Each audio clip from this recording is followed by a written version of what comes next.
دوستان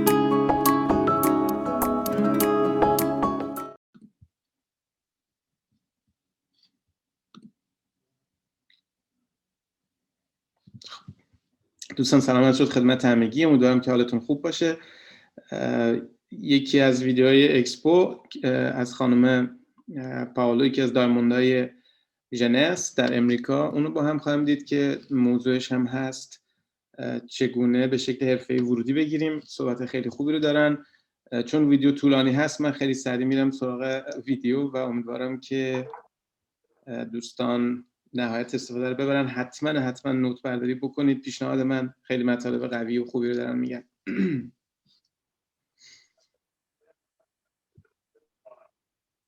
Hello everyone. My name is Paula Pritchard and I'd like to welcome you to the master class today on recruiting. And I'm excited to be a part of this. I want to tell you that they are doing an amazing job here in Orlando.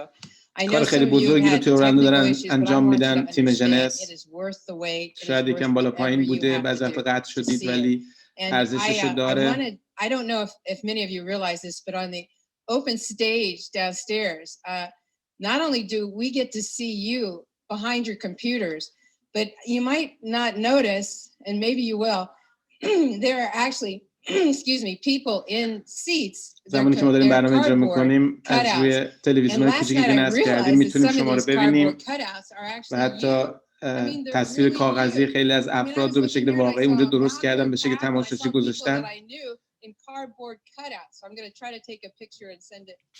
و اونا انقدر واقعی هستن که آدم احساس میکنه اونجا واقعا تماشاچی هست.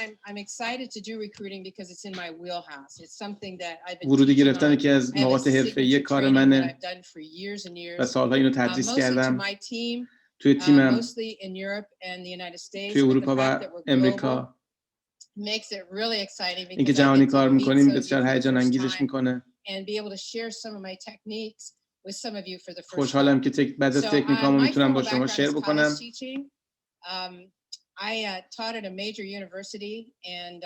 من استاد دانشگاه بودم. وقتی که پرزنتم کردند یکی از پروفسورهای دیگه دانشگاه منو پرزنت کرد و اینکه بهم گفت میخوای یه منبع دیگه درآمد داشته باشی و خب سال تحصیلی شروع شده بود و من سرم خیلی شلوغ بود. دکترامو باید تمام میکردم، همزمان تحصیلم میکردم.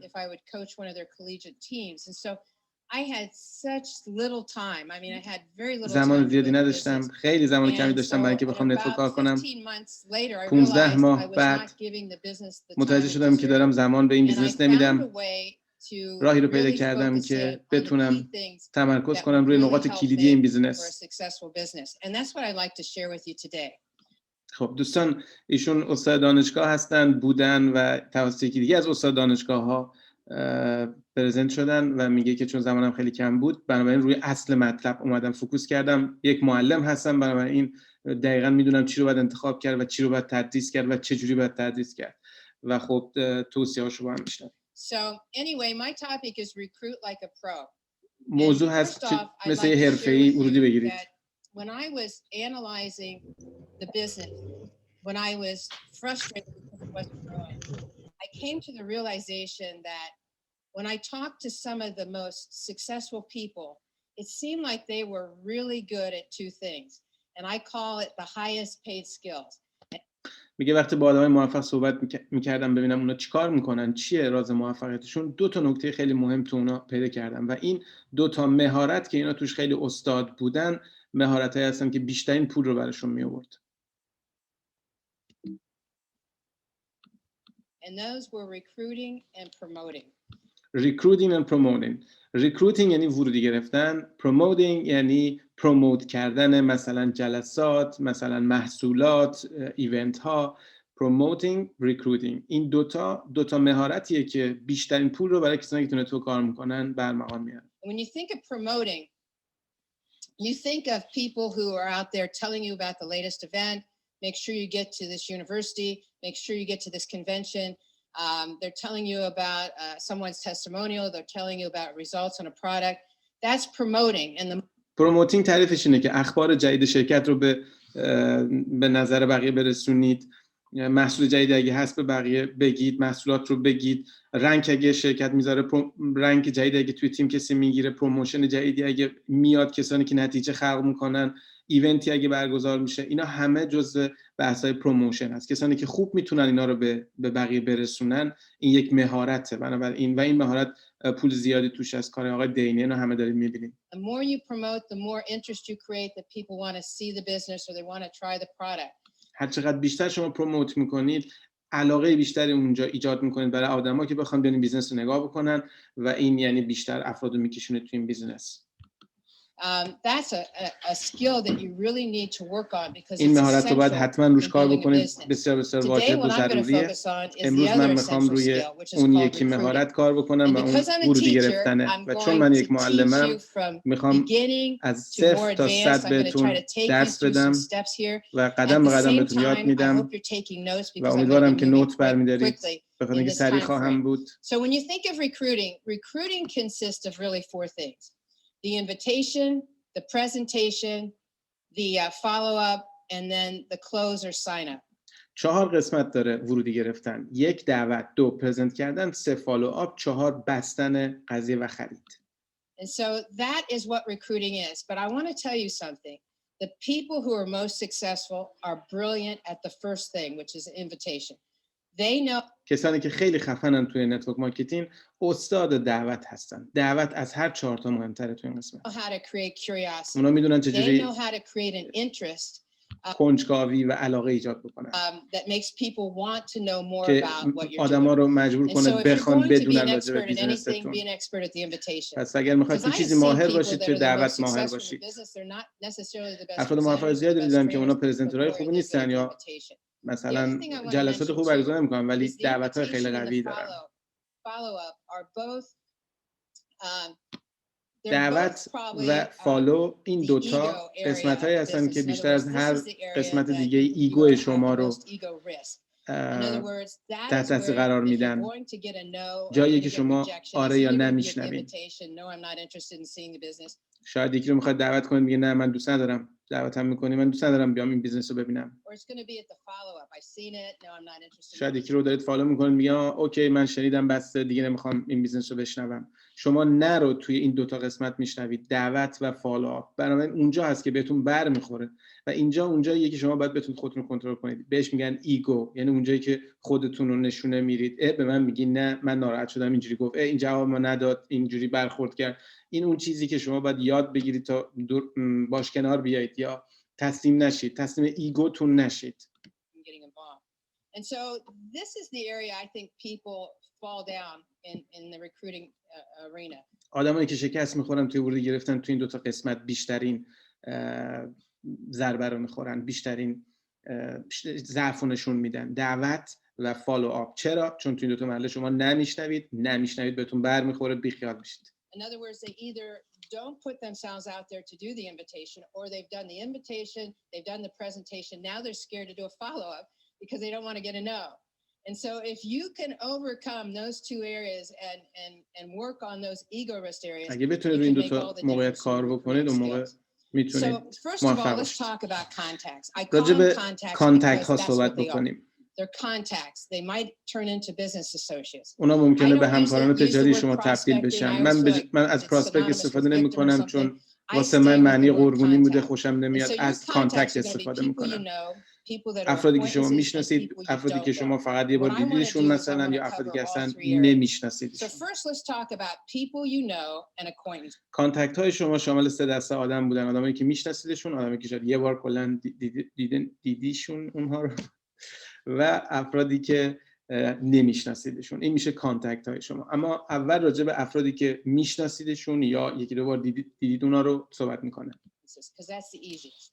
And let me tell you what I suggest to a new person when they first start. I say make a list.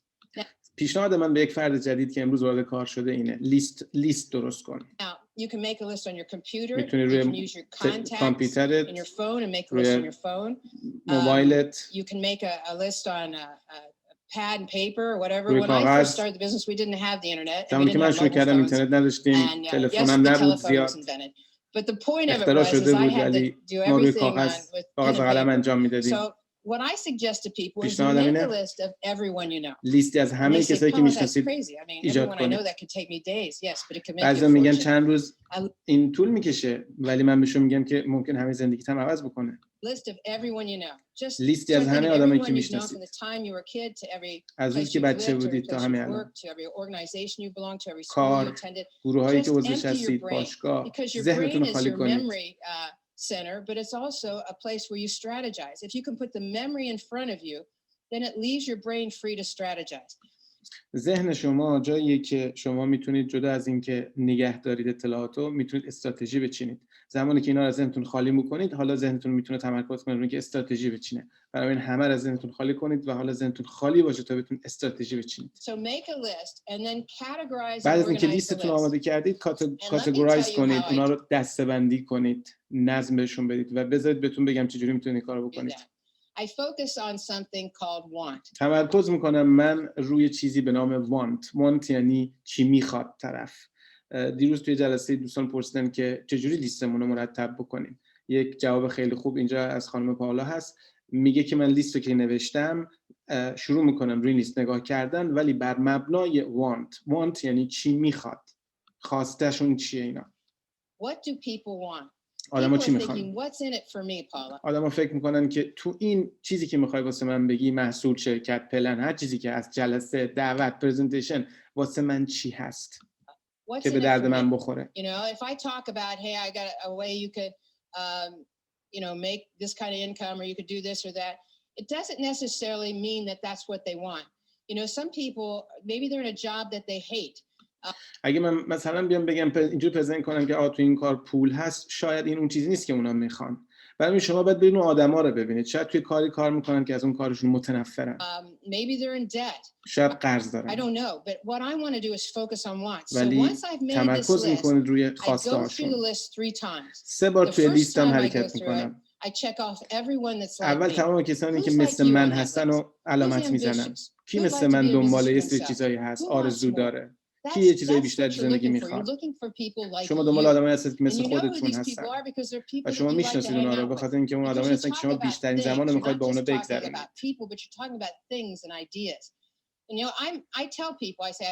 من با آدما میگم که من دنبال کسی هم که آرزو داره، مثبت، واقعا خودش عمل میکنه، عملگراست و میشه بهش یاد داد، کوچبل هست. هیچی بدتر از این که آدمای منفی و کسایی که کوچبل نیستن باشون بخواید کار بکنید. میرم یه بار دیگه سراغ لیستم. سری دوم آدمایی رو علامت میزنم که ناراضی‌ان. خواسته اونایی که از اون موقعیتی که هستن و خوششون نمیاد و ناراضی هستن بیان بیرون. من میرم تو اون لیستم و نگاه میکنم میگم کیا هستن که نمیخوان تو کاری که دارن انجام میدن باشن. کی بعدش میاد از آدمی که داره باش کار میکنه. کی میخواد به شهر دیگه، به موقعیت جغرافیایی دیگه نقل مکان بکنه. کی قرض داره تو این لیست. کی دوست داره سفر کنه بعدش میاد یه جا گیر کرده. So, and you know who these people are because dissatisfied people, that's what they talk about when they're at social events. آدمایی هم که ناراضی هستن رو راحت شما میتونید شناسایی بکنید به خاطر اینکه همیشه قور میزنن. You ask them how it's going, they tell you how bad. ازشون میپرسی چه خبر، یه عالمه نق میزنن و ادامه ماجرا.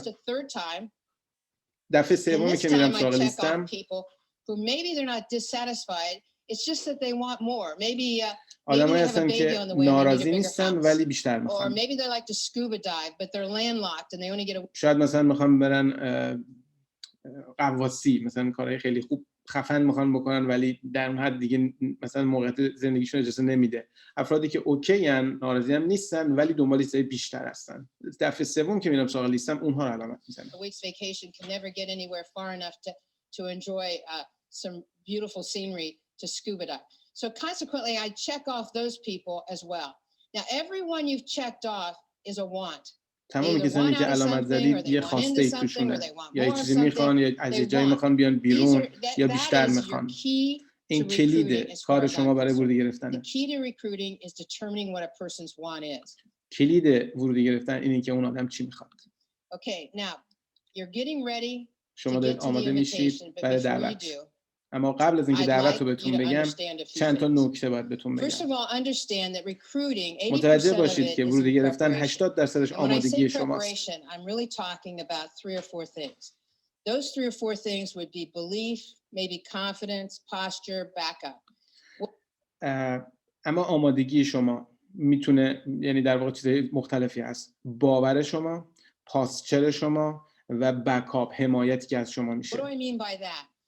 Well, توضیحاتشو you میگه. need to work on your belief in your company شما and باید your روی belief in yourself. باورتون توی شرکت و Because خودتون if you کار don't کنید. believe اگه and شما you're باور talking to ندارید someone, وقتی it با آدما oozes out of صحبت your میکنید pores. این از They شما can بیرون feel it. میزنه و اونا They can میفهمن، tell حسش when میکنن. you're اونا میتونن بفهمن when که you're not شما fully engaged, you're not fully committed. صد نیستید You توی know, I این learned this a long شرکت. time ago. You know, no one wants to be a part of your test. You know, so you either need to be all in or all out. In other words, you've got to step off the curb. You've got to make. تو این بیزینس شما یا باید 100 باشید یا 0، وسط نداره. شما کلا یا باید بیاد تو این بیزینس یا نباید بیاد. اون وسط اگه یکم هستید، یکم نیستید، یکم رو میشناسید، یکم رو نمیدونید، یکم رو قبول دارید، یکم رو باور ندارید، این نمیشه. Make the decision. I'm going to go for this. I'm fully in. I believe in this باید business. I تصمیم believe in بگیرید. myself. And you know, the more you believe in the business, the more هرچه you believe in بیشتر yourself, باور داشته the باشید more به confidence این you're going to have. تجارت و And خودتون confidence is اعتماد what نفس you want to ooze بالاتری out of your pores. You want دارید people و to وقتی see اعتماد نفس confidence. دارید اون You know, in the چیزی که از شما beginning, I میزنه didn't بیرون have a زمانی lot که of صحبت confidence. میکنید با آدمای And so I دیگه. learned something called mirroring confidence. And what that meant was و من شخص خودم به خاطر اینکه مشکل اعتماد به نفس داشتم یک تکنیکی که به کار می‌بردم mirroring confidence بود. mirroring confidence، mirror یعنی آینه.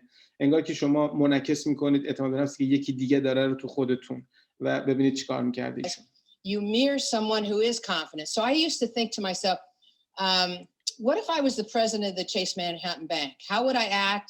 How would I talk? به خودم میگفتم اگر من رئیس بانک منهتن بودم چیکار میکردم؟ چجور رفتاری از خودم نشون میدادم؟ چجوری صحبت میکردم؟ How would I dress? How would I چجوری shake لباس hands? میپوشیدم؟ چجوری And I دست میدادم؟ started to mirror that image. و سعی And so- کردم اون تصویر رو که تو ذهنم هست مثل آینه انعکاسش بدم و انجامش بدم. What my posture was confidence. And not, you know, once I started mirroring that, eventually I became that. I became confident. I became انقدر این that کارو person I کردم was که همون mirroring. آدمه شدم. And so that's critical is your posture, your confidence, حیاتیه your این posture. قضیه. Backup is merely having a backup. شما باید همچین پاسچری داشته باشید. پاسچر یک آدمی که این همه اعتماد به نفس داره. اما بکاپ شما In other words, if I'm going to talk to someone about the business or I'm going to invite someone to the business, I want to have a backup of certain videos, maybe certain brochures, maybe certain trainings, certain things that I can show them or stream to them so that they can get verification or validation of what this business is all about. Also, another backup would be my sponsor or an upline that I could use on a three-way call, or I could bring on to the call to tell their story and explain, you know, what they've experienced in the business and what brought them into the business. And then the other thing would be to understand that you are a solution. I tell people you are a solution looking for a problem. You know, and when you think of it that way, you tune your ears to constantly listening to what people have to say. And it will help you figure out what it is that they want that you could present the business and solve that particular problem. اگه شما مرتب به آدما گوش بدید، میدونید اون موقع چه دردی دارن، مسائلشون رو میدونید، اون موقع شما همون راه حلید. شما خودتون راه حل ببینید و بقیه و دنبال مشکل بگردید که راه حلی که خودتون هستید رو بهشون ارائه بدید. پس نیاز دارید به آدما گوش بدید، حرفاشون رو بشنوید تا اون مشکل رو پیدا کنید، چون شما راه حلید. Stay emotionally detached from the results. احساساتتون از نتایج جدا کنید. will be an obstacle in a business like this, it's the psychological, the emotional اینه که افراد نمیتونن احساساتشون از نتایج جدا کنن. It doesn't matter if they say yes or no. چه بگن آره چه بگن نه. It doesn't make any difference. جفتش یکیه. هیچ فرقی برای شما نباید بکنه. شما باید از نتایج احساساتون رو جدا کنید. موفقیت تعداد بارهایی که شما بیزنستون رو به بقیه نشون میدید، نه اونی که میگه آره نه. آره نه ها موفقیت شما نیست. تعداد بارهایی که شما بیزنستون رو به بقیه نشون میدید و نکته بعدی که اینجا نوشته fall in love with the process، میگه شما عاشق این پروسه بشید، عاشق پروسه که این کارو توضیح میدید، جلسه برگزار میکنید، محصول با بقیه شیر میکنید، پلن میگید، عاشق این بشید. این موفقیته، نه اینکه یه آره شنیدم این موفقیته، نه شنیدم این شکسته. That anyway. You know, fall in love with the process. That's success is in the show. Show. Success is in the show. یعنی موفقیت توی نشون دادن بیزینسه. show. نشون بدید. Understand yeses and nos are equal in the fact that I use an example. Let's say that نکته بعدی بله و نه یکیه تو این بیزینس. اگر میشنوید یکی میگه بله و اگه میشنوید یکی میگه نه یکیه، خیلی مهمه که اینو درک بکنید. This was an iPhone and it was $1,000 iPhone and every time I sold it I made $100. If I showed this phone to 10 people and the first one said no, I already have a phone, second one said no, I don't need a phone, third one said no, but the 10th one said yes, I didn't make $100 on the 10th one. I made $10 every time I showed the business. You have to get موبایل فروش بودم و آیفون میفروختم و زمانی که این آیفون رو فرض میکنم میفروشم، هر بار که این آیفون رو میفروشم $100 سود میکنم. با 10 نفر صحبت میکنم، اولی میگه نه من دارم، دومی میگه تازه خریدم، سومی میگه نیاز ندارم، چهارمی میگه نه، پنجمی تا دهمی من موبایل رو بهش میفروشم و $100 سود میکنم. شما فکر میکنید که از نفر دهم $100 سود کردید، این اشتباهه. شما رو هر نفر $10 سود کردید. با 10 نفر صحبت کردید، به دهمی فروختید، $100 سود کردید. 10 نفر 10 تا $10 میشه $100. برای شما ذهنیتتون باید این باشه که شما رو هر نفری که نشنیدید $10 سود کردید. این بیزینس این شکلی کار میکنه. That mentally in your head, and once you do, you'll understand it's the process that you're going to fall in love with. So yes is a متوجه میشید زمانی که این پروسه هست که شما رو موفق میکنه، نه اون یه دونه آره یا اون تعداد نه. No's are not important. What's important are the numbers. You know, how many times do you show the business? این مهمه که شما چند بار این بیزنس رو نشون بدید، چند تا پرزنت دارید، چند تا دعوت دارید. The other thing, and this is just a tip, I always separate the invitation from the presentation because it elevates the presentation. نکته بعدی میگه من همیشه دعوت رو از پرزنت جدا میکنم، دو تا بخش متفاوت، دو تا زمان متفاوت، و به خاطر اینکه پرزنتیشن رو ادیفای کنم. دعوت میکنم به خاطر اینکه پرزنتیشن رو ادیفای کنم. خیلی نگاه قشنگی داره به این جریان. از دعوت برای الیویت کردن، یعنی بالا بردن سطح یا لول پرزنتیشن استفاده میکنه. In other words, if I invite someone to see the business, I set up a time to show it because it's that important that they have uninterrupted time to hear it. و منظورم اینه که اگر قراره به کسی رو پرزنت کنم، یک زمان باید ست بکنم باش که اون زمان مخصوص این کار باشه، نه سر صدایی باشه، نه تلفنی باشه، نه کار دیگه‌ای بکنه، و بابت اینکه اینجوری باشه من دعوت میکنم. پس دعوت بابت اینکه یک زمانی رو تو جدا کنی بدون هیچ گونه مثلا مزاحمتی فلان. All right. So let's talk first about people you know. When I invited people I know, I have 3 different approaches that I use. The direct approach and indirect approach. Direct approach، روش مستقیم. Indirect approach، روش غیر مستقیم. Product approach، روش محصولی. Product approach. So you might take notes on this because I'm going to move quick. The direct approach means I know what their want is. That's the best one. I'm coming straight at them. The indirect approach. Direct approach، روش مستقیم، من میدونم اینا خواستشون چیه. Is I'm really talking about someone else hoping to get them interested. Indirect approach، من راجع به آدم دیگه صحبت میکنم ولی امیدوارم که اینو خودشو بگیرم توی بیزنس. And the product approach has to do with purely product. روش product approach هم فقط راجع به product صحبت میکنه. So let me start with the direct approach. The direct approach has 4 steps to it. I call it the intro, the want, the lock-in, the close. When I در رابطه با direct approach یا approach مستقیم 4 قسمت داره: intro, want, lock in و close. I first started to realize that recruiting was that critical to success and that was the highest paid skill to learn. I used to go around to some of the most successful people and I would record them on their different invitations. And I had a notebook full of invitations. And I'd be memorizing. And then I realized there was nothing duplicatable about that. And you know, this is a business of duplication, which means it not only has to be duplicatable, but it has to be teachable. زمانی که من شروع کردم و فهمیدم که دعوت چقدر مهمه و یکی از مهارتایی که بیشترین پول رو میشه ازش در آورد، رفتم آدمای موفق رو مینوشتم چجوری دعوت میکنن، یه دفتر پر از این نحوه دعوت‌ها داشتم ولی دوپلیکیتبل نبود، قابل تکثیر نبود. I want to teach something that, you know, I من want to میخوام teach چیزی my رو front line to teach their front درس line بدم how to teach their people how to recruit. So به بچه‌هام چیزی رو درس بدم که اونا بتونن به بچه‌هاشون درس بدن که به بچه‌هاشون آموزش بدن که چجوری ورودی بگیرن. it has to be duplicatable. It برای has to be باید قابل simple. تکثیر باشه، This ساده is باشه. simple.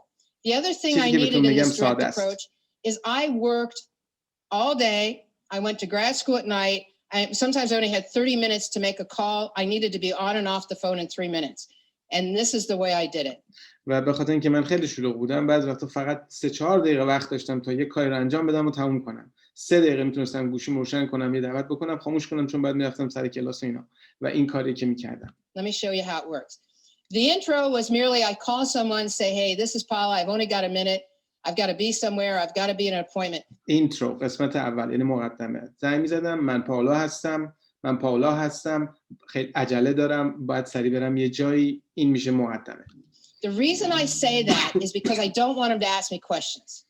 Now, I didn't try to fake excitement or anything because دلیل اینکه اینجوری میگفتم به خاطر اینکه نمیخواستم به اونا زمان بدم که از من سوال بپرسن و از طرفی هیجان و فیک یک هیجان فیک رو نمیخواستم نشون بدم. You know, I just wanted to be straightforward and I've got to be somewhere. Therefore, they probably won't ask me questions. And if they do, I can revert back to the fact I've got to be somewhere. So that was the intro. This is Paula. Listen, I've got to be somewhere, but I called you for a reason. من پاولا هستم، من سریع باید برم ولی دلیلی بود با تماس گرفتم، چیزی بود که می‌خواستم بگم. این میشه اینترو. That's the intro. The one is you told me a while back you wanted whatever it is. قسمت دوم want قسمت خواسته. شما از قبل میدونید که دنبال چی بود. فلانی یادم من گفتی که دنبال این میگردی، حالا هر چی که بوده، دنبال این میگردی چجوری سفر کنی، دنبال یک درآمد جدید میگردی، دنبال این که از اون شغلی که داری بیای بیرون، فلان فلانی یادم اینجوری گفتی، جدی بودی یا همینجوری گفتی. این نکته خیلی مهمه که دقیقاً این جمله رو بگید. این جمله قسمت سوم یا لاک این هست. You wanted to get out of your job or you wanted a new house or you wanted a new car or you wanted to get out of debt. You told me a while back whatever it was. That's the one. Then I go to the lock-in. This is key. Were you serious or were you just kidding around? Were you serious or just kidding around? این میگه نقش کلیدی داره. آیا جدی بودی که گفتی دنبال یه کار دیگه میگردی یا اینکه پروندی همینجوری یا شوخی میکردی یا همینجوری حرف زدی؟ آیا جدی بود یا نه؟ این به خاطر اینکه آدم‌ها دوست ندارن خودشونو در واقع نقض کنند، میگن نه جدی بودم و این نقش کلیدی داره برای کار شما. People don't like to contradict themselves. So 9 times out of 10 they'll say I'm serious if they said it before that they wanted this. And then I say, listen, I think, not I'm sure, I think I might have a way to help you get it. I can't. و بعد من بهشون میگم که ببین من فکر میکنم، مطمئن نیستم، اینم نقش کلیدی داره، من فکر میکنم راه حلی داشته باشم برات یا یه ایده‌ای داشته باشم برات، مطمئن نیستم، شاید این ایده به درد نخوره. Can't go into it now. When do you have some uninterrupted time we could talk? الان وقتش ندارم که بخوایم راجع بهش صحبت بکنیم ولی کی زمان داری که راجع بهش صحبت بکنیم. این دعوت. I want to run an idea past you. I want to run an idea past you. میخوام یه ایده رو به نظر تو برسونم. یعنی ایده رو با تو در میون بذارم تو هم بدونیش. That's it. That's the whole invitation. این تمام دعوته. You know, uninterrupted time means no kids, no phones, no dogs, no. Uninterrupted time یعنی زمانی که مزاحمت کسی نشه بابت اون پرزن، یعنی بچه اونجا نباشه، نمیدونم سر صدا نباشه، حیوان خونگی نباشه، فلان. So television, nothing. You know, just they're going to set aside quiet time. And of course, run an idea past you is such a relaxed statement. It doesn't sound. وقتی بهش میگی میخوام یه ایده رو در جریان یه ایده‌ای بذارمت، دقیقاً معنی انگلیسیش میشه شما رو در جریان ایده‌ای بذارم. حالا میتونید همینو هر جوری راحتی بگید. میگه این جمله ریلکسیه، جمله فشار روش نیست، استرس رو این جمله نیست، طرف حس راحتی داره. Doesn't sound aggressive at all. And so this was what I used. I just exchange the want depending on the person. فقط اون وانت رو عوض میکنه. پس مقدمه من پاولا هستم، به زنگ زدم باید برم ولی به زنگ زدم چیزی بهت بگم، تمام. وانت به من گفتی دنبال یه کاری میگردی که یه منبع درآمد دیگه باشه. این میشه وانتش، از فرد فرد دیگه فرق میکنه. لاک این یعنی قفلش میکنی. ببینم شوخی میکردی، جدی بودی یا همینجوری چیزی گفتی یا شوخی کردی. اینم میشه لاک این. چرا؟ چون طرف میگه نه نه نه نه من میخوام در اون قفلش میکنید شما.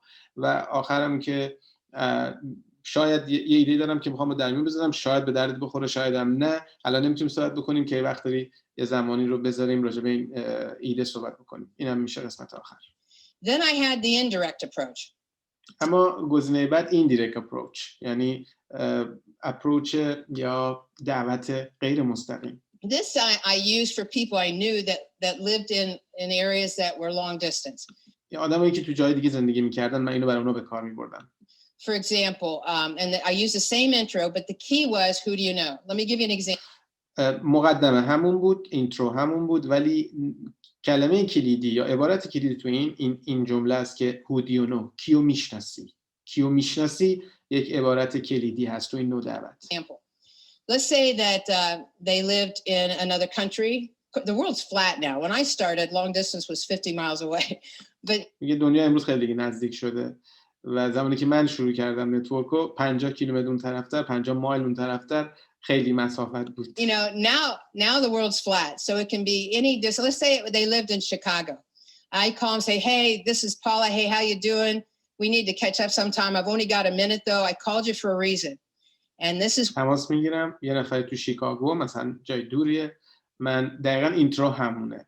من زمان زیادی ندارم، فقط یه دقیقه وقت دارم، فقط زنگ یه چیز سریع بگم باید برم. این میشه اون نکته کلیدی که تو اینترو هست. What I'd say. I'm looking to expand a business in Chicago. I'm looking to expand a business to Chicago. من دنبال این میگردم که یه بیزنسی رو به شیکاگو بستش بدم. Who do you know in there? I thought you might know someone who might be interested in a business of their own. گفتم شاید کسی رو بشناسی که علاقه‌مند باشه به اینکه بیزنسی از خودش رو اونجا استارت بزنه. من از اون به شکل غیر مستقیم دارم دعوت میکنم. It could mean an extra, and I throw out an income range. You know, it might be an extra 2 to 4,000 a month, or 3 to 5, depending on what I think is not too much, not too low to not have interest, but not too high to be unbelievable.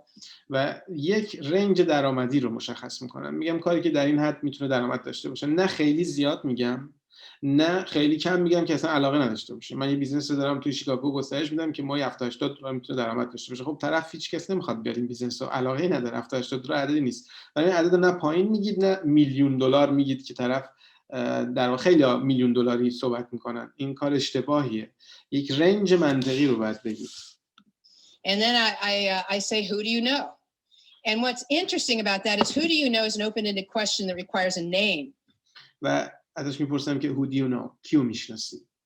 و میگه این سوال خیلی مهمه، چون این سوال پاسخش یک اسمه. بعضی وقتا میگه کسی رو میشناسی یا نه؟ این سوال اشتباهیه، چون طرف میگه آره نه. آره نه وقتی جواب سوالتون رو به درد نمیخوره. who do you know یعنی کیو میشناسی؟ دنبال اسم میگردی و اون ذهنش میره دنبال اسم. خیلی وقتا ممکنه بگه که If I say, do you know anyone, that's a closed end, and they could just say no, yes or no. And so I say, who do you know? And you would be amazed how many times they say, well, I'm not sure I know anybody, but I might be interested. What's it all about? میگه خیلی وقتا شما سورپرایز میشید از اینکه طرف جواب میده اینکه والا کسی رو نمیشناسم ولی چی هست، من خودم هستم. میگه این یه جور جواب خیلی سورپرایز میشید از اینکه تعداد بالایی از این جواب میشنوید. Then I go right into the same close that I was doing before, which is, when do you have some uninterrupted time we could talk? و بلافاصله بعد از این میگم اوکی که یه زمانی رو داری که هیچ مزاحمتی نباشه، ما بتونیم راجع به ایده صحبت بکنیم، یه ایده رو میخوام با درمیون بذارم. Because if you remember, the intro was, I've only got a minute. So, you know, nothing aggravates me more than when people call and the minute they get you on the phone, it's like they want to tell you everything all in one swoop. And they don't realize what a bad impression that leaves. هیچی بدتر از این نیست که شما یه نفر رو اون زمانی که دعوت میکنید کارتونم برشون بگید. هیچ چیزی بدتر از این نیست. و این جمله‌ای که این خانم دایموند میگه. بنابراین کسانی که دعوت و توضیحات کار رو همه چی رو با هم همونجا زنگ میزنن به بالا سریشون، بیا صحبت کن. این اتفاق واسه من زیاد افتاده که آره داریم صحبت میکنیم، بیا همین الان کارو براش بگو. هیچ چیزی بدتر از این به کارتون لطمه نمیزنه که همون لحظه‌ای که دارید دعوت میکنید همون موقع هم کارتون رو براشون بخواید بگید. So that's the indirect. As far as the product, very similar. Only with the product, if I have someone who is a really good customer and I might tell them, reconfirming what a great product this is. In fact, it's in high demand. I've got more business than I can handle. In fact, I'm looking to expand my business. And at which point I says, who do you know that could use some serious income? Who do you know that could use some extra income? Who's the sharpest person you know? And what's interesting is some of the sharpest people they know will be some other relative, maybe their daughter, maybe their cousin, maybe themselves. Maybe they're such a believer in the product, they'll say, I might be interested. What's that?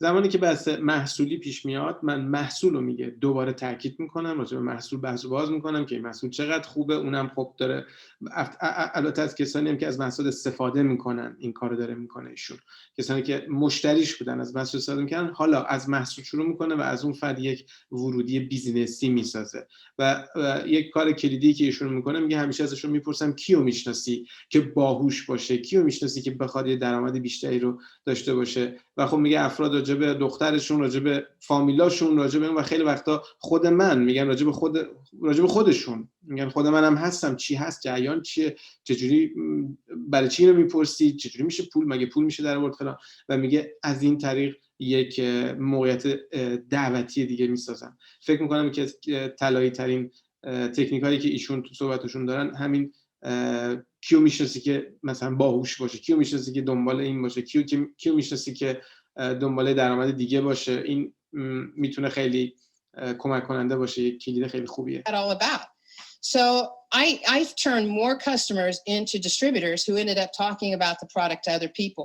So میگه من مشتری محصولی زیادی رو با این روش به دیستریبیوتور تبدیل کردم، به ورودی تبدیل کردم. Those are three approaches that I use. Now let's talk about acquaintances. این سه تا روشی که میگه من استفاده کردم.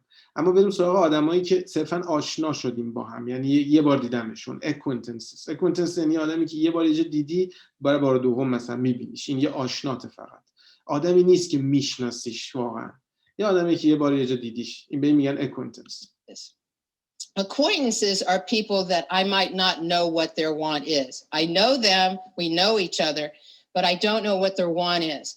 منظورشون اینجا از اکوینتنس تو انگلیسی یعنی صرفا یه نفری که یه بار دیدی، برات آشناست. یا اینجا تعریف ایشون از اکوینتنس اینه که میگه آدمی که اوکی میشناسیش ولی نمیدونی خواستش چیه، یعنی در این حد نمیشناسیش، خواستش رو نمیدونی چیه. So I'm going to give you three options. The first one is ask questions to discover what their want is. اولین آپشن میگه ازشون سوال میپرسید تا اینکه بفهمید خواستشون توی زندگیشون، چیزی که دنبالش هستن چی الان. And then you can go back and use the direct approach. و به محضی که خواستشون رو فهمیدید میرید و اون روش مستقیم رو اجرا میکنید. Once I know this direct approach and indirect approach so well, you could wake me up at 3:00 in the morning and I could do it. وقتی که تسلط پیدا کنید روی این روش‌ها، نصف شب منو بیدار کنید، من هم موقع انجام میدم. I'm only learning one thing. One way to contact people. It's duplicatable, it's teachable, and I'll go back and using the direct approach, even acquaintances, once I ask questions and discover what their want is. How do I do that? چجوری من در میارم که اینا خواستشون چیه؟ I learned this early on, and I have to tell you, I still use it today. It's called FORM, F-O-R-M, Family, Occupation, Recreation. این مورد دیروز توی جلسه فکر کنم راجعش صحبت کردیم، در استراتژی family راجع به خانواده بحث صحبت کردن، occupation راجع به شغل و کار و اینا صحبت کردن، recreation یعنی تفریحات و فان و فعالیت‌های جانبی که این آدم‌ها دارن. شروع می‌کنم راجع به اینا صحبت کردن، خانواده، کار و فان هاشون، چیزایی که به عنوان فعالیت جانبی تو زندگی مطرحه. Message. It's message. I never learned it. That's the way I learned it from the very beginning. Message. You make a decision whether you want to deliver the message. I tell people, go out on a fact-finding mission. Find out what people want in life. How do I do that, Paula? Well, you go out and you ask them about their family. Hey, do you live around here? Oh, really?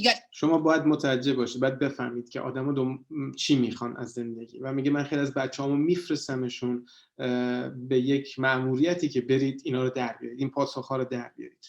Kids in the schools down there, oh, you live in that house. Oh, no, you live in the trailer park. Oh, but you like to live in that community up there on the hill.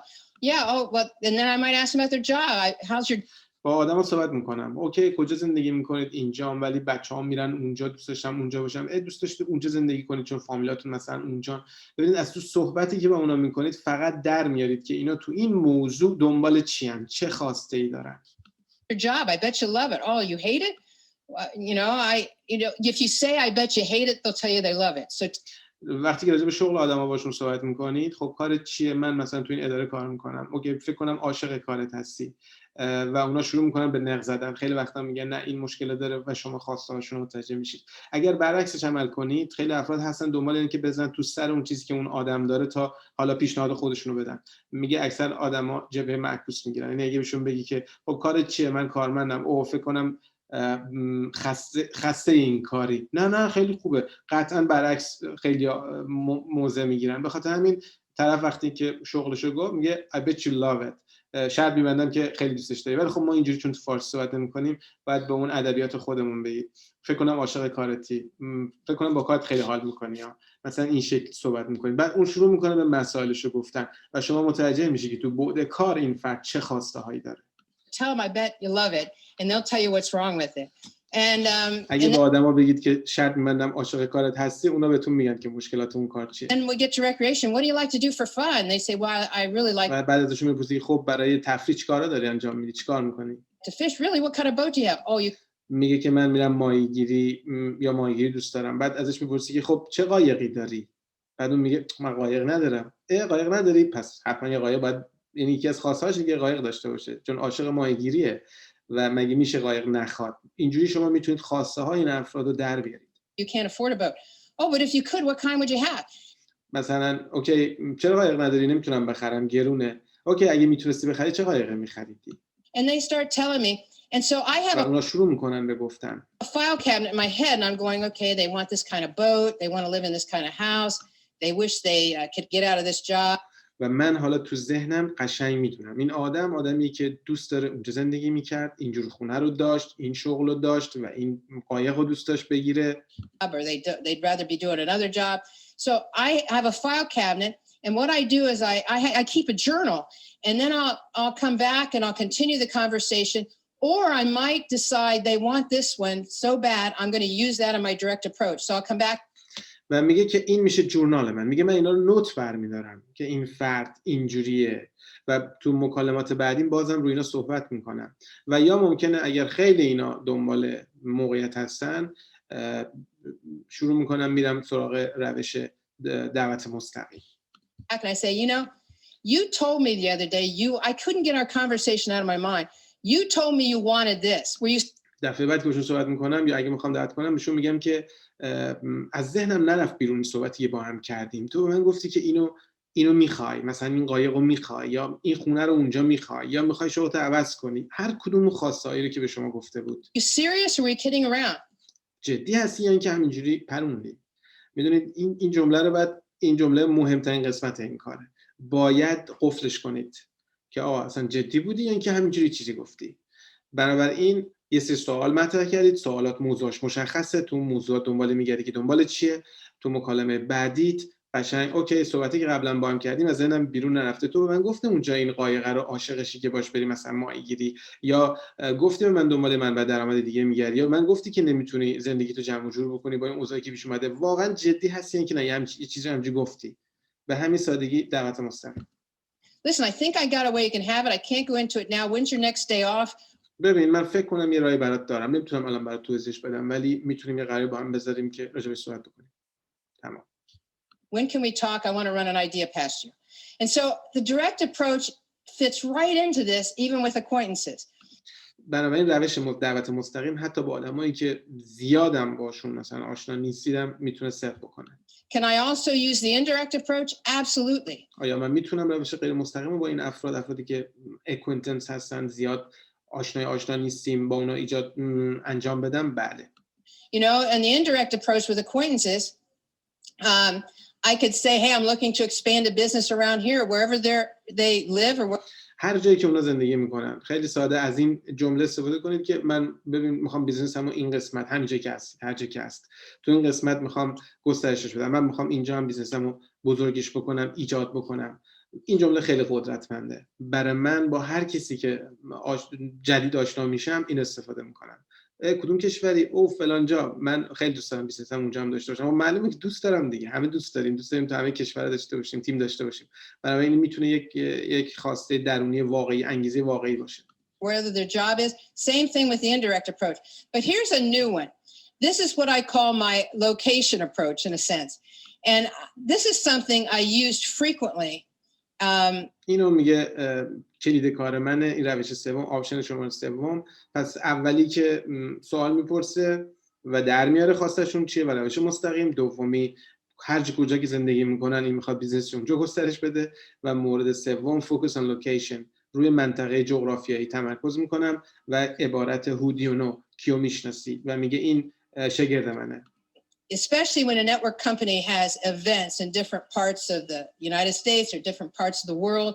خصوصا زمانی که شرکت شما یک ایونتی داره در خارج از جایی که شما زندگی میکنید. I'll say to them, you know, in my local area, I'll ask everyone I know. Let's say we were having an event in Orlando. با آدمایی که تو همون منطقه خودم زندگی میکنن شروع میکنم به تک تکشون این جمله رو گفتن. فرض میکنیم که یه دونه ایونت ژنس توی ترکیه داره میذاره و ما همه تو ایران هستیم. به من از این اتفاق میفته شروع میکنم به همه آدمایی که دور هستن ازشون میپرسم که کیو تو ترکیه میشناسی. Well, let's say I live in Ohio. I'll say to everyone I know, who do you know in Orlando? Who do you know in Orlando? Who do you know in Orlando? کیو تو ترکیه میشناسی؟ کیو تو ترکیه میشناسی؟ کیو تو ترکیه میشناسی؟ همه میگن چه خبر شده؟ And they always say why. And I'll say because I'm looking to expand a business in Orlando. من میگم که من دنبال اینم که بیزینسمو تو ترکیه گسترشش بدم. It could mean this kind of money. Who do you know? انقدر پول ممکنه توش باشه، اون رنج پولیه رو بهش میگید، نه عدد خیلی بالا بگید، نه عدد خیلی پایین. کیو میشناسی؟ And you know, invariably we'll come back to either they know somebody or would I consider expanding it in Ohio where I live. میگه چیزی که من تجربه کردم و برای شما اتفاق میفته، یا یکی رو میشناسن تو ترکیه یا با همین آدم همین جایی که هستی بیزنس استارت میزنی. خیلی قوی این شخص اینا رو داره توضیح میده. So I used to use this all the time. In fact, let me give you an example. میگه بذارید یه مثال از خودم براتون بگم. The company I was with at one time was expanding into the United Kingdom. I asked everyone I knew, who do you know in the United Kingdom? Who do you know in the United Kingdom? اولین باری که تو نتورک کار می‌کردم، شرکتمون توی انگلیس داشت یه کارایی می‌کرد. همه کسانی که توی امریکا، خودش امریکاییه، توی دور و برم بودن، شروع کردم از تک تکشون پرسیدن کیو انگلیس میشناسی، کیو انگلیس میشناسی، کیو انگلیس میشناسی. Who do you know? I had a list of people a mile long. And when I went to the United Kingdom, I called every one of them.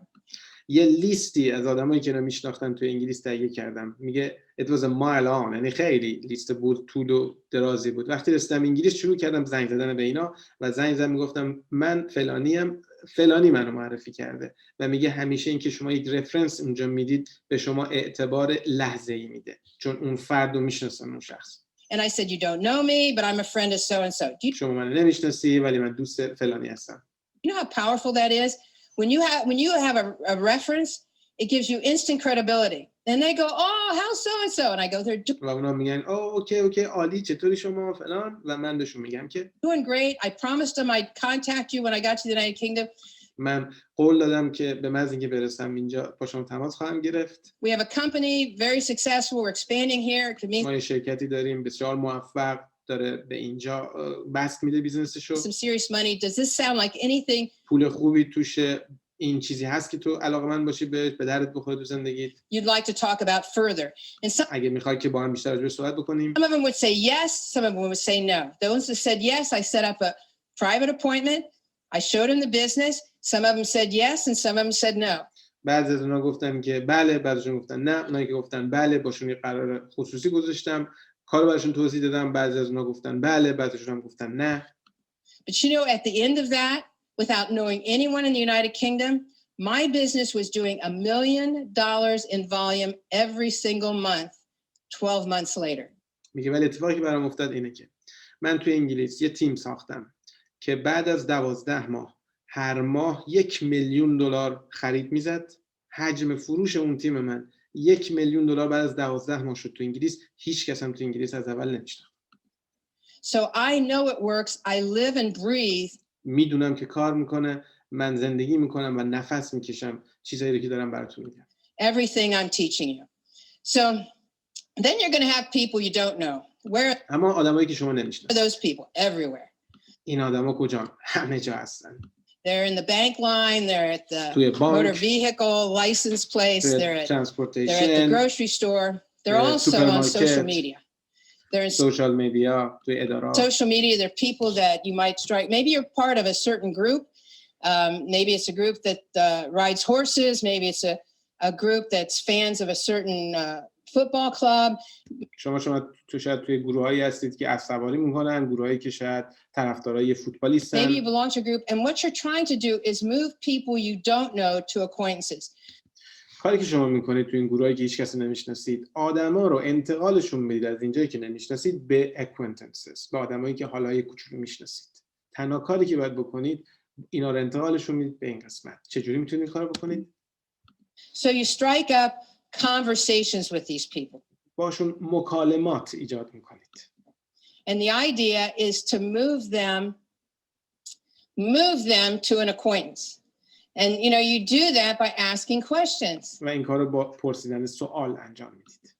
You know, so you know, what you're trying to do is focus on commonalities.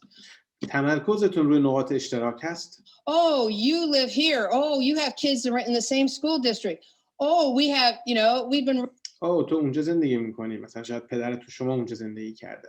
بچهای شما به اون مدرسه میرن، شاید بچهای شما به اون مدرسه میرن. میگردید دنبال نقاط اشتراک. riding horses since this age. I have too, you know.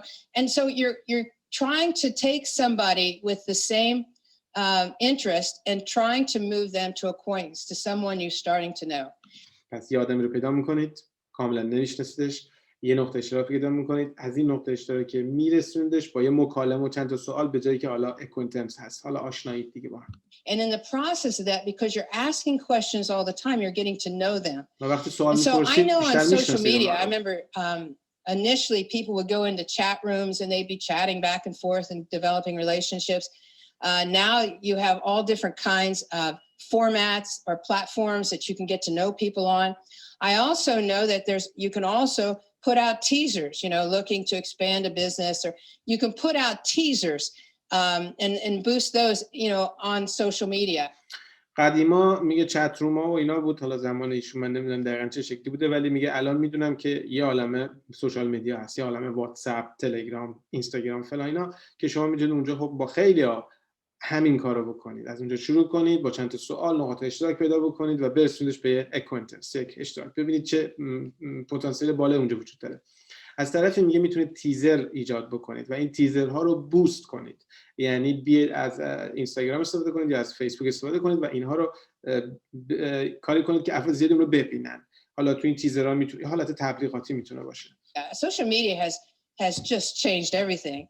I mean, it's really made the world flat, and it's really given you the opportunity.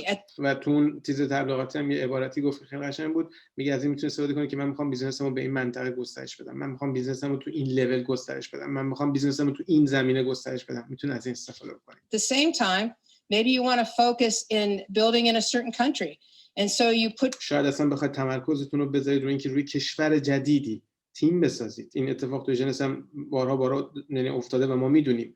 شاید بخواد تو ترکیه تیم بسازید، شاید بخواد توی کشورهای مثلا عراق، تو کشورهای خلیج، تو این کشورهایی که جدیداً توی میدل ایست باب شده بخواد تیم بسازید. اون موقع است که تمرکز میکنید توی گروه‌های اونها، توی جوامع اونها، توی سوشال میدیایی که اونها توش هستن. به این ترتیب میتونید این کارو بکنید. Put yourself in a place where you can meet people from that different country, and then بعد خودتون تو موقعیتی بذارید که حالا با این آدما برخورد میکنید، چه آنلاین چه غیر آنلاین. you can start up conversations.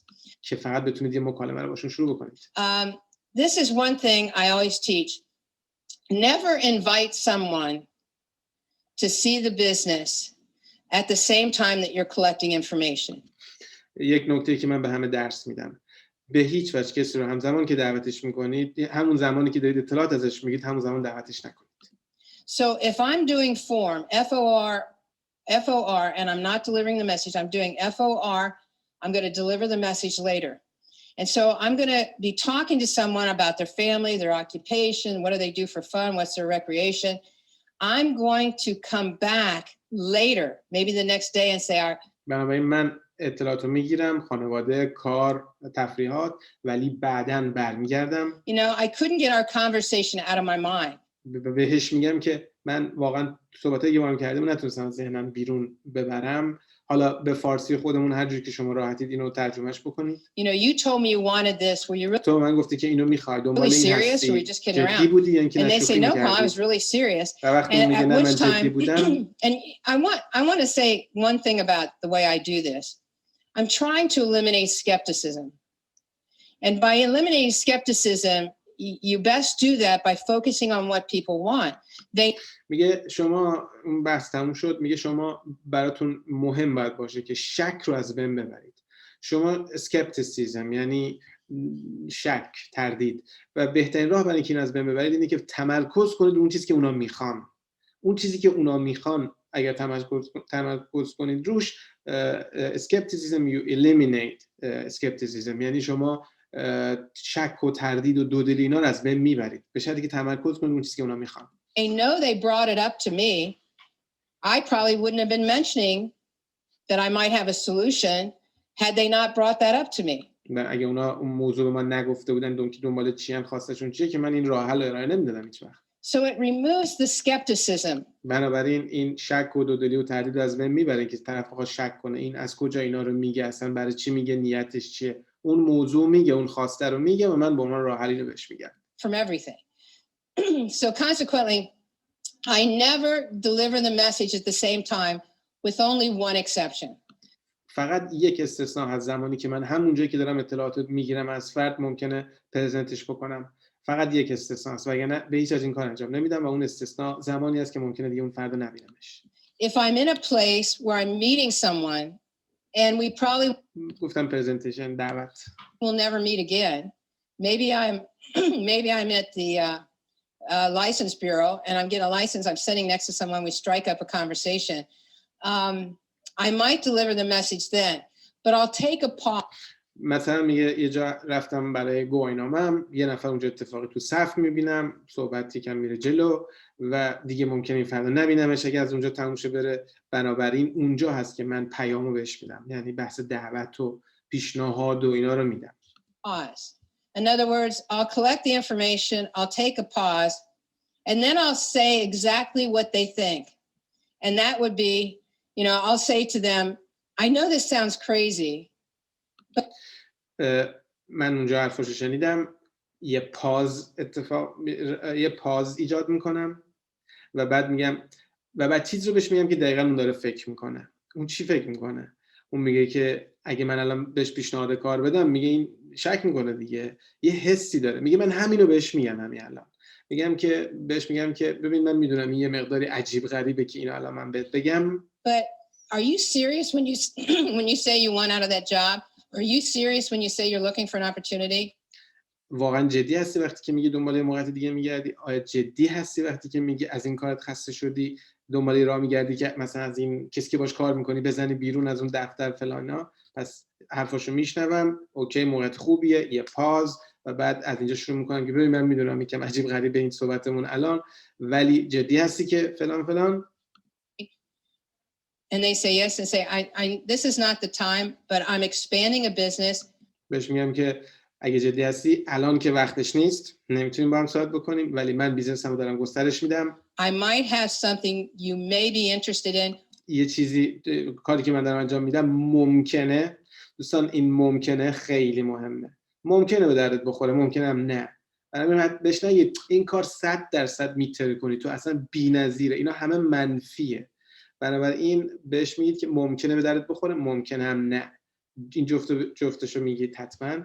Why don't we exchange phone numbers? I'll give you a call. We'll get together. چرا تلفنامون رو عوض نکنیم؟ exchange phones یعنی شماره‌هامون رو با هم دیگه به هم دیگه ندیم که بعد با هم قرار بذاریم توی زمانی با هم جلسه بذاریم و صحبت بکنیم راجع به این کار. On an idea past you.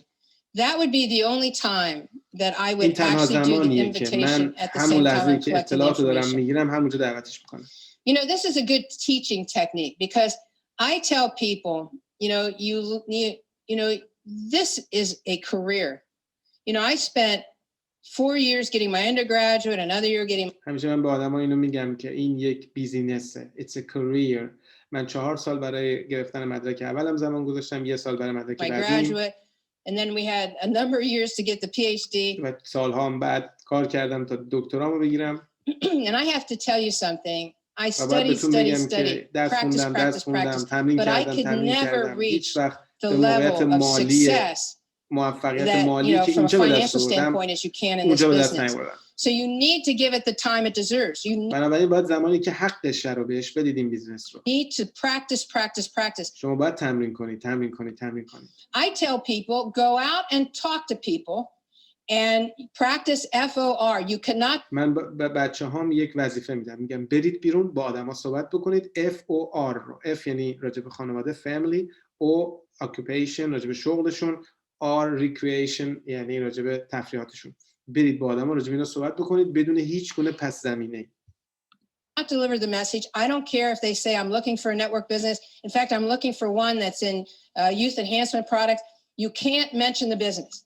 میگه و حتی حق ندارید راجع به بیزنستون با اون صحبت بکنید. حتی اگه طرف میگه من دنبال محصولات آنتی ایجینگ جنس هستم، هم میگه حق ندارید باشون صحبت بکنید. شما فقط اطلاعات میگیرید. You can't. And what's so great about that is they go out and they're relaxed and they strike up conversations because they're not pressuring themselves to have to do an invitation at that moment. و این باعث میشه که اونا برن اونجا و کانورسیشن مکالمه داشته باشن و پرشر این که قرار دعوت کنن رو ندارن. حالا اصلا دعوت حق نداری بکنی، فقط باید صحبت کنی. حالا راحتن صحبت میکنن با آدما و این تکلیفی که میگه من به بچه‌ها میدم. All they're doing is collecting information. I call it going on a fact-finding mission. Fact-finding mission میگه که میفرستمشون برای اینکه اطلاعات جمع بکنن و فقط همین. And you know, this has helped teach so many of my people in the business to really get comfortable with communicating, because sometimes we spend so much time thinking about what we're going to say. و میگه به بچه‌ها من این تکلیفی که بچه‌ها میدم خیلی کمک میکنه بهشون که کامیونیکیشن یاد بگیرن، ارتباط سازی و ایجاد ارتباط یاد بگیرن، به خاطر اینکه خیلی وقت آدما همش فکرشون اینه که چی بگم، حالا اینو گفت چی بگم. این باعث میشه که این دیگه از ذهن بره کنار و این نمیذاره چیزی یاد بگیرن. ولی وقتی قرار نیست دعوت کنن، فقط قرار صحبت بکنن، این تجربه خیلی خوبه و من این کارو مدت‌ها پیش یه کورسی رو گرفتم آنلاین و اینو توش یاد میداد و زمانی که ذهنتون رو کامل از این بردارید که چیزی میخواید از این آدم، هر چیزی، بیزینس غیر بیزینس، فقط یه مکالمه دارید. هوا چطوره، اینجا چطوره، کجا بودی، کجا میری. زمانی که این رو تمرین میکنید، این هدفشون هست در واقع تو این صحبتی که that we forget to listen to what they're saying. میگه وقتی تو ذهنتون اینه که دنبال این هستید که میخواید این حرفو چجوری بهشون بزنید، اون موقع یادتون میره گوش بدید به فقط که چی داره میگه. And what they're saying, there's so many clues as و چیزی که اونا میگن پر از نکات کلیدی است که شما نیاز دارید بشنوید. to why they need this business. My final thoughts. Understand that the way you invite someone to see the business is their first training. نکته کلیدی اول، آخرین نکاتو داره میگه. این جلسه امروز میاد طولانی میشه ولی مجبوریم تمام کنیم. اینو بدونید که زمانی که شما یکی رو دعوت میکنید، اولین جلسه آموزششون هست. So it's important that you leave a good impression. بنابراین یک تاثیر مثبت بذارید روشون. I'm sorry. It's important that you are not pushy, that you're not aggressive. It's پوشی و اگریسیو نباید باشید، یعنی حمله کننده یا همینجور هولشون بدید، تحت فشار قرارشون بدید، به جای اینجوری نباید باشید. زمانی که دعوت میکنید یکی رو، اولین جلسه آموزشیشون هست، بنابراین فقط و فقط دعوت درست انجام بدید. تو ذهنتون نباشه که من باید اینو حتما پرزنتش کنم، من حتما اینو باید واردش کنم و به خاطر اون پرشر زیاد بذارید رو اون فرد، خارج از اون چارچوبی که باید باشید عمل بکنید. بنابراین حواستون باشه که فکر میکنم این که جلسه دعوت یا موقع دعوت یه نفر اولین جلسه ترین اون فرد هست میتونه خیلی It's important that you're doing as much evaluation of them and as anything. In other words, you're interviewing people. You have the right to choose the people you want to be associated with. You're interviewing them. So you have میگه پاستور خودتون رو حفظ کنید. شما دارید انتخاب میکنید، شما دارید دعوت میکنید، شما دارید مصاحبه میکنید. بنابراین اینو بدونید. have to realize that you know, like in any job situation, that person needs to be showing you why they would qualify for your time, because it's going to cost you time. و بدونید که مثل هر مصاحبه دیگه‌ای که قرار طرف بیاد توی شغلی، اون فرد چجوری حس نفری که قراره برای یه مصاحبه کاری چیه، همش دوستش اینه که من خودم رو خوب نشون بدم که من لیاقت دارم، که من اینم. حواستون باشه اون تو ذهنش اینجوری داره میگذره. بنابراین شما انقدر خودتون رو کلاس کارتون رو حفظ بکنید. And money to get someone started and work with them initially. So anyway, the way you invite is their first training. Remember that, because I've seen people who decided not to get involved in network marketing because the person that introduced them was pushy or aggressive or hounding them as if they're trying to sell them نتورک نیومدن به خاطر اینکه اون افرادی که پیگیرشون بودن یا دعوتشون کردن انقدر پوشی و اگریسیو، یعنی در واقع فشار بالا روشون داشتن، اونا حس کردن که اینا حتما میخوان چیزی بهشون بفروشن. نکته جالبی که اینجا وجود داره اینه که شما اگر بخواید چیزی رو به یه نفر بفروشید اون خوشش نمیاد، ولی همه آدما دوست دارن این چیز رو بخرن، همه آدما عاشق خریدن، همه ما عاشق خریدیم، دوست داریم بریم بیرون خرید. ولی از اون ور فکر کنید یکی میخواد اینو به شما بفروشه، شما بعدتون میاد، ما بعدمون میاد یکی بخواد چیزی به ما بفروشه. اینو تسلط پیدا کنیم روی این دو تا سمت این قضیه. بنابراین اگر به آدما جوری با آدما برخورد کنید که حس کنن که دارید چیزی میخواید بهشون بفروشید، بعدشون میاد و به هیچ وجه وارد این حرفه نمیشن صرفا به خاطر این کاری که شما میکنید. That's the last thing you want to be doing. این آخرین چیزی که شما میخواید انجام بدید. Come after your biggest disappointment. یه جمله کلیدی دیگه، بزرگترین موفقیت شما بعد از بزرگترین ناامیدی شما اتفاق خواهد افتاد. And what I mean by that is if I look back on my career, some of my biggest disappointments when somebody I really wanted in the business and they said no. And I make a joke about this, but there was a time when if someone said a no to me, it is like a 3-second disappointment. I turned it into 3 weeks. این جمله خیلی مهم بود. یه موقع دید تو کار همه چیز انگار هیچ کار نمیکنه. بارها و بارها این پیش اومده. بعد از اون موفقیت بزرگ ایجاد شده. این تجربه که ایشون هم میگه یه موقع یه نفر به شما میگه نه. یک ناامیدی 3 ثانیه‌ای، اوکی نه، میریم بعدی. 3 ثانیه. اوکی ناراحت شدم ولی میرم بعدی. اینو میگه تمدیدش نکنید تو 3 هفته کاری بعدش. 3 هفته کار نمیکنه طرف، بعدش تکون نمیخوره، به هیچ کی زنگ نمیزنه، هیچ جلسه ای نمیاد، تلفن رو بر نمیداره، حال حرف زدن نداره، به خاطر اون 3 ثانیه. میگه اون 3 ثانیه رو تو 3 هفته گسترشش ندید. I mean, I wouldn't approach anyone for another 3 weeks. I was letting my emotion interfere with my building of the business. Instead of turning it into a 3-second disappointment like it deserved. And in other words, 1, 2, 3, next. 1, 2, 3, next. Something that you need to work on. یه چیزی که باید روش کار بکنید. یه نشنیدن، یه اتفاق ناگوار، 1 2 3 تمام، بعدی. و همینقدر، بیشتر از این مستحق وقت گذاشتن نیست. You've got to separate the emotional part of it. شما باید بخش احساسیشو جدا کنید از پروسه کاریتون. طرف پروسه کاریشو کنسل میکنه، چرا؟ به خاطر این پروسه احساسی.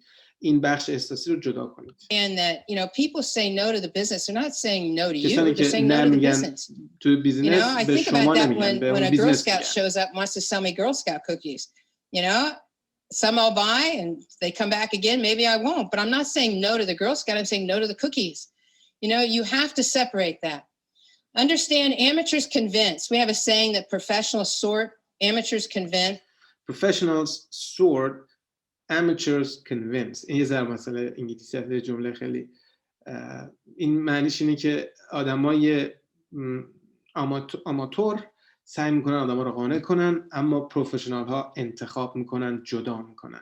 یه فرد پروفشنال، افراد پروفشنال تو نتورک مارکتینگ دنبال بله هایی میگردن که دردشون میخوره، اما آدمای آماتور یا آماتور دنبال میگردن که این نفر تو رو خدا حالا بیاد تو این بیزنس، حالا تو رو خدا هم نه، هر جوری قانعش کنن این بیاد تو این بیزنس، ولی آدم حرفه‌ای اینجوری نیستن.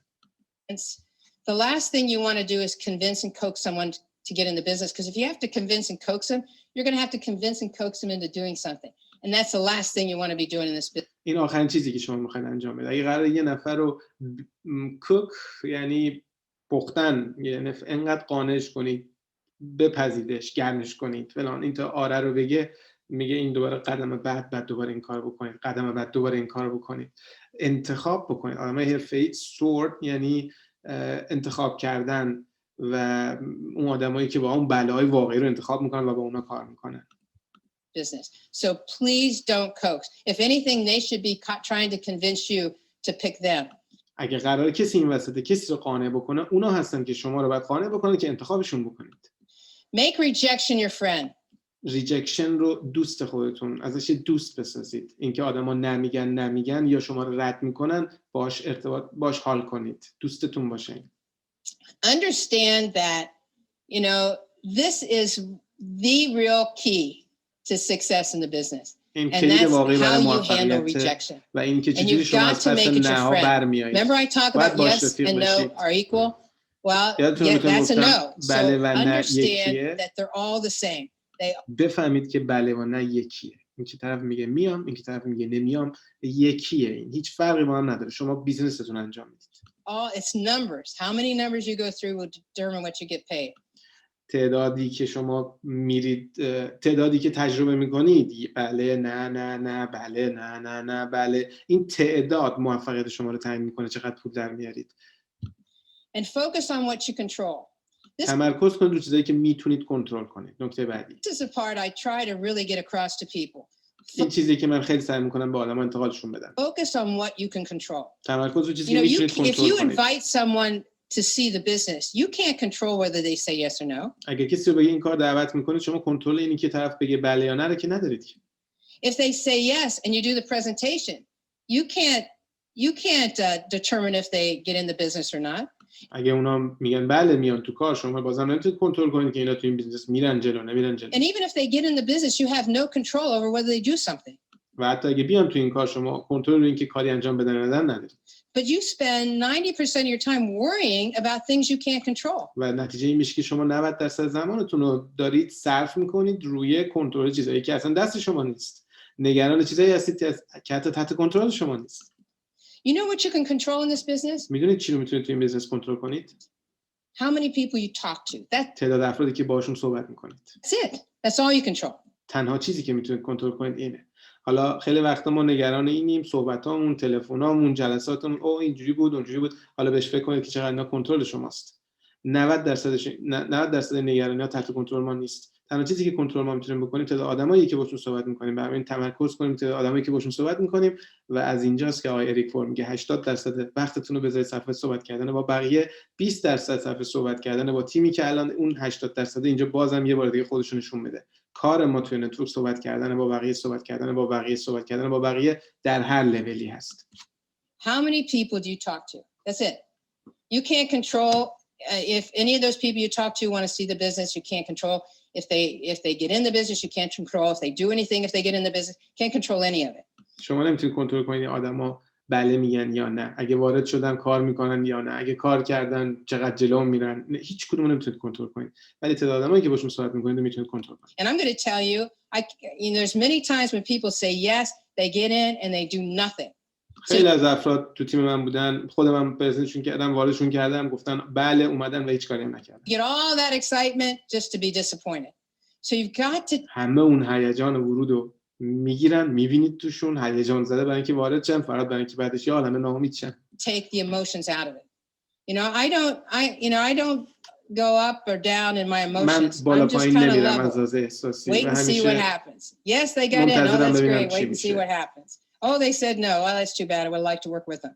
But you just میگن گفتن به من نه، اوکی، خیلی بده، اشکال نداره، ولی دوست داشتم باشون کار کنم، ادامه میدم. میگه من بالا پایین نمیشم، احساساتم و قاطی پروسه کاریم نمیارم. Got to level it out and be willing to be vulnerable.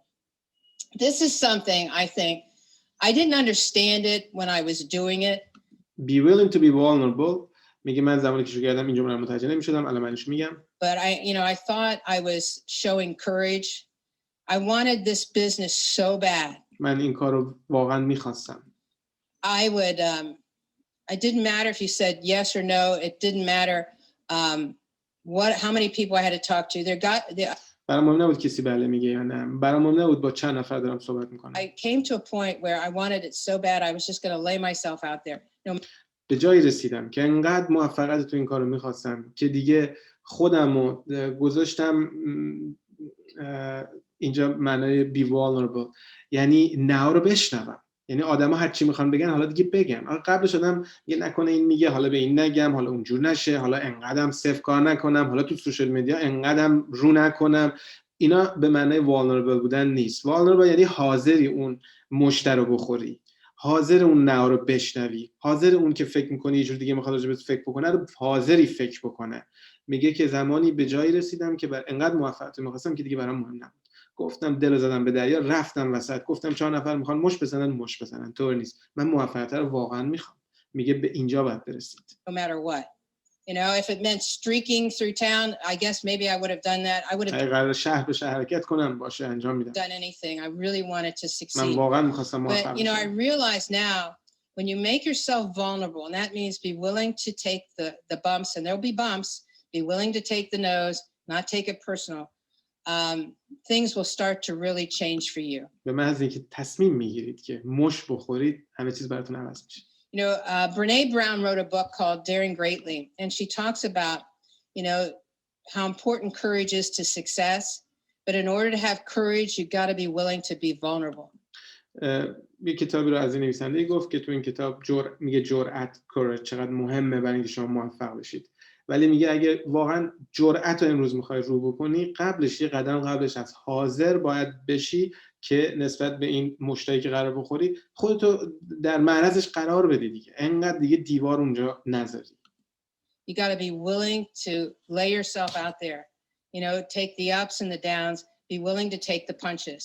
And you know, if I can say anything to all of you out there watching is if you can just, you know, make the decision, step off the curb, crack. اگه بخوام یه چیزی بهتون بگم شمایی که دارید گوش میدید اینه که تصمیم بگیرید و بلند شید از اونجایی که هستید. The egg, make a no turning back decision.